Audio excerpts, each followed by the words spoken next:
Defeated Foes, a complete narrative of many varieties of ancestral humanity. By Rock Perry. Foreword. This self-contained narrative traces the odyssey of an extraordinary protagonist, a being forged in the desolate crucible of a Martian forge temple and destined to find a profound new purpose among the stars. The story follows the evolution of Yaldabaoth, an entity embodying the multitudes, a fusion of consciousnesses from a serene monk, a brilliant scientist, and a relentless warrior, into a singular force capable of both waging war and mending the universe's deepest flaws.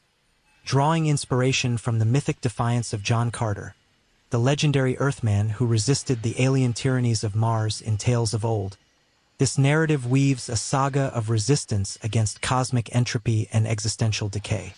Like Carter's battles against the warlords of Barsoom, Yaldabaoth's journey is one of struggle and transcendence, confronting not only physical foes but the very fractures of reality itself, forging a path toward unity and renewal in a universe scarred by unending conflict. This is a complete, self-contained story detailing the journey of a unique protagonist. It begins in a desolate forge on Mars and concludes with a new, profound purpose in the cosmos.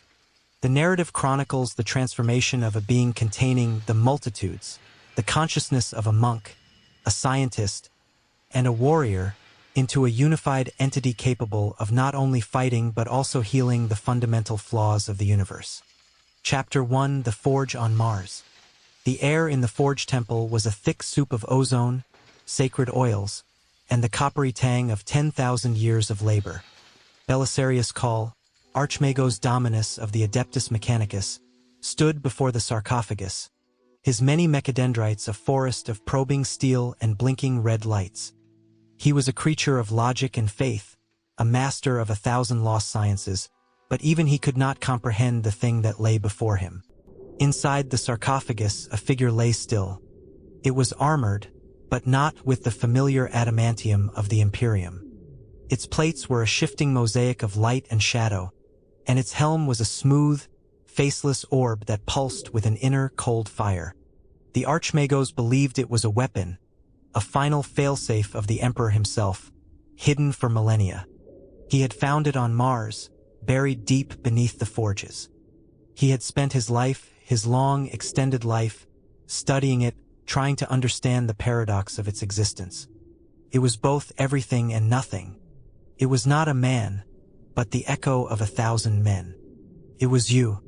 You were a fusion of 1,000 souls.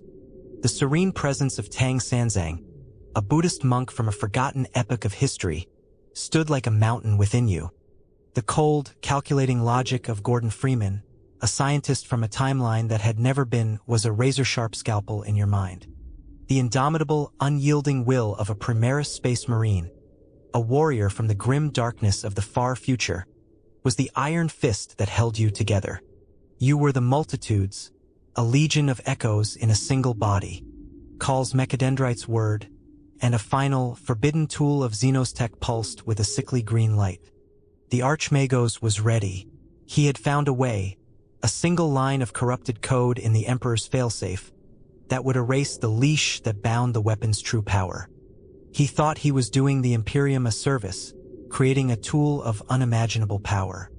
He was, in fact, doing what you had been waiting for him to do for 10,000 years. The beam of Xenos tech struck the sarcophagus, and the cold fire within your helm flared to a sudden, blinding light.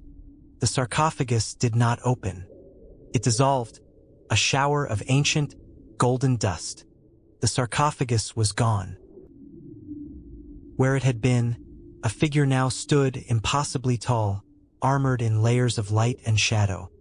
Its helm was faceless, but the space where eyes should be glowed with the cold awareness of something that had been watching since before the first star. When it spoke, it was not in sound, but in the collapse of every thought in the room except its own.